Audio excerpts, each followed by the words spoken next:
If you're a Cavalry player, this could be your time to shine because with the new update and Alistair being buffed, today we're going to be talking about Cavalry specifically and how maybe in the close horizon they could be something viable for players to actually play with.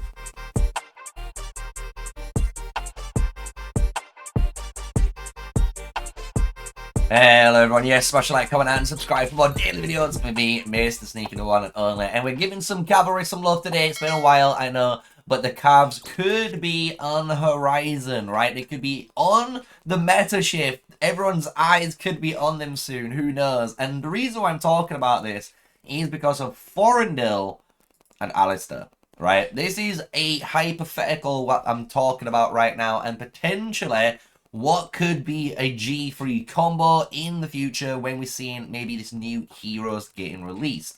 And what I'm talking about is Alistair's brand new update, right? So we know he deals 600 AoE damage, which is really good, but he also applies onto those targets Cower.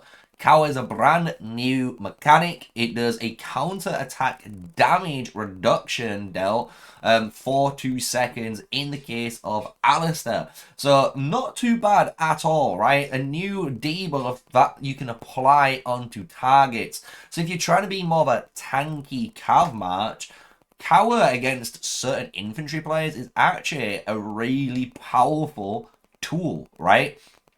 On top of this, when we're bringing it into what we currently have, right? Let's talk about what we currently have in the game.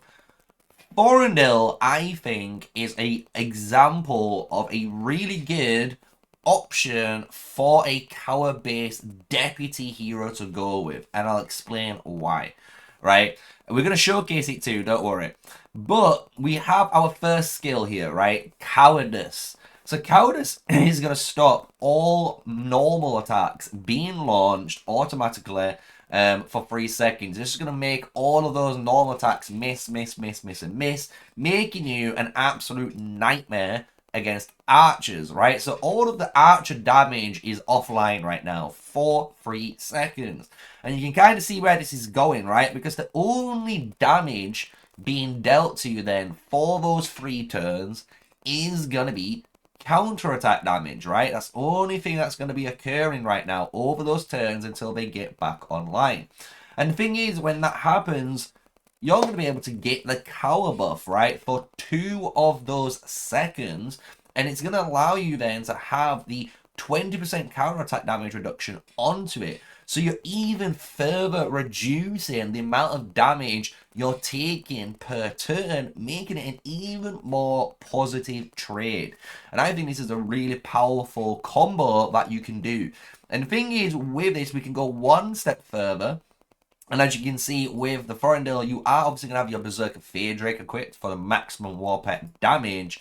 If you've got Sauron's Blade, this is what I'm having to use at the moment. This is just my go-to CAV. It's nice. It gives you march, speed, attack, and damage dealt bonuses and stuff. But what you really want is the Wolf Woman of Halo. This new artifact does increase all the damage you deal by 15% after you cast a skill, which is so easy when you are going in, you're blinking in front of everyone, and then charging in, right? Because then you're going to get only shielding rush trigger, you're going to get the 15% damage dealt, and then we're cooking.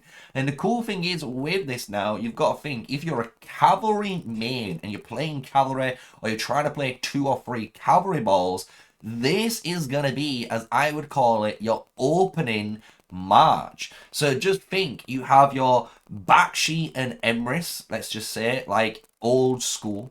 Then we might have something like Theodore chilling there with someone else. A lot of people are running like Kanara or like Nico and stuff to like defense break and just do some nasty debuffs onto the target because it's physical based damage.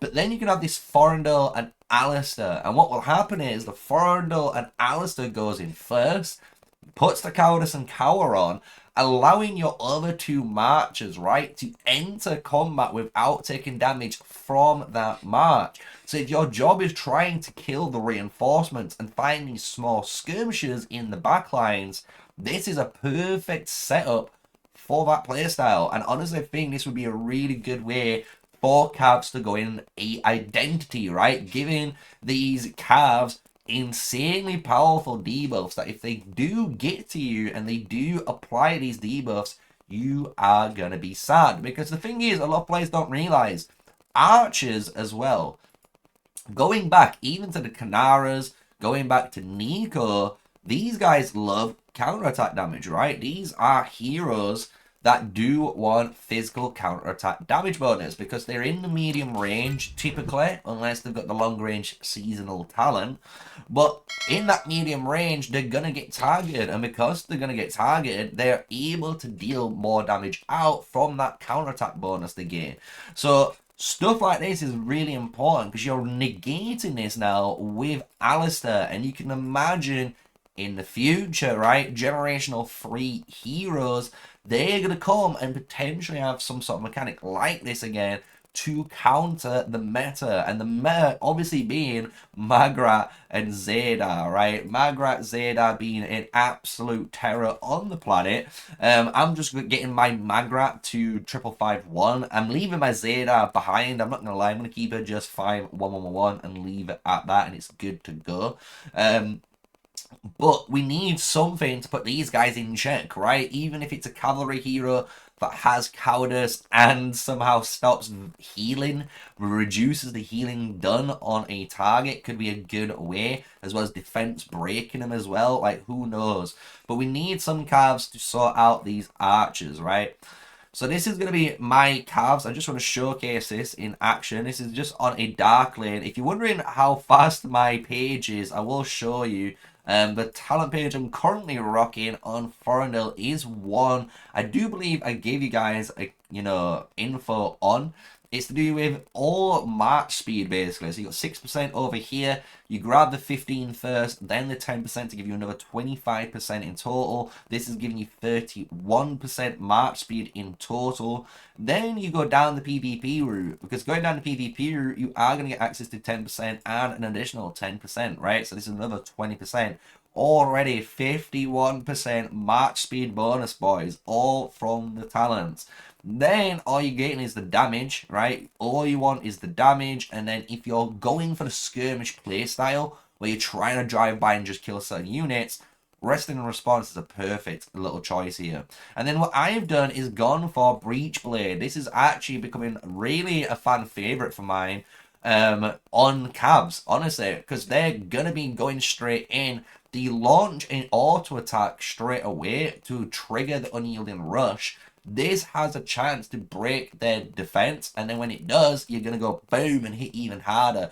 Very, very powerful combo there. So I do like Breachblade here. With your remaining points, if you are wondering, you can choose going to the PvP or, dump it like I am in the Cavalry talent page. So that's the page, and if you look, if we come a little bit further back and then target these Warlocks, right? So these are Warlocks, just to let you guys know. So we're going to get everything online here. Watch how fast this is, guys. You're just coming in. You're coming in already fast. And then you're just like zooming in fast, right? And you can go even quicker with the correct talent pages. But you can see here, look, 500 damage, right? So normally I'd be taking 1400. Cowardice is making it 700. And then I get that 500 damage trigger, right? Really, really, really good. I wish there was a way, potentially, that you could extend debuff duration through your talent page as a cavalry hero. Like as a Garwood or a infantry player, they can extend their buffs by 1 second in their talent page. I would love it if the cavalries could increase their debuffs by 1 second. It would make them really more viable, right? Because the more longer a debuff is on, that's how you get the positive trades, right? And you can see this is now going into the report. We can just showcase how good this could potentially be in PvP, right? Because we go to the battle log and start triggering this, you can see we're already losing on the first turn 1400 or 7800, 1500 troops now. So we've doubled up. Now Cowardice is online. So now we've dropped down to 759 troops, 754 troops, and then cowardice is now applied. And we're only losing 565 troops, boys. And you've got to think, the bigger number this is going to be, the bigger the reduction is, the more value you're gaining, right? So for you guys would really enjoy this video, you know, cavalry gaining a little bit of love. We'll do it one more time for you guys, just to showcase off the build too, just so you can see how fast this thing really is. It's a good little build. But yeah, if you really want to try it, have a go. Maybe test it out in PvP. Give me some feedback down below on the Forend Alistair combo right now, since Cowardice and Cower being a very good combination with each other and the Berserker Phaedrake, it might be a match made in heaven, to be honest, with these two for very low spenders. Try to play Cavalry and just wants one good Cavalry match, and only needing to invest into a legendary hero, which I think could be a really good free-to-play alternative, right? So with all of that said, let me know what you think in the comments below, what you think maybe this match is capable of, what you think the generational free heroes could have, and if you've enjoyed today's cavalry-based video, smash a like, comment, and subscribe. And until the next one, guys, stay safe, stay sneaky, and peace out.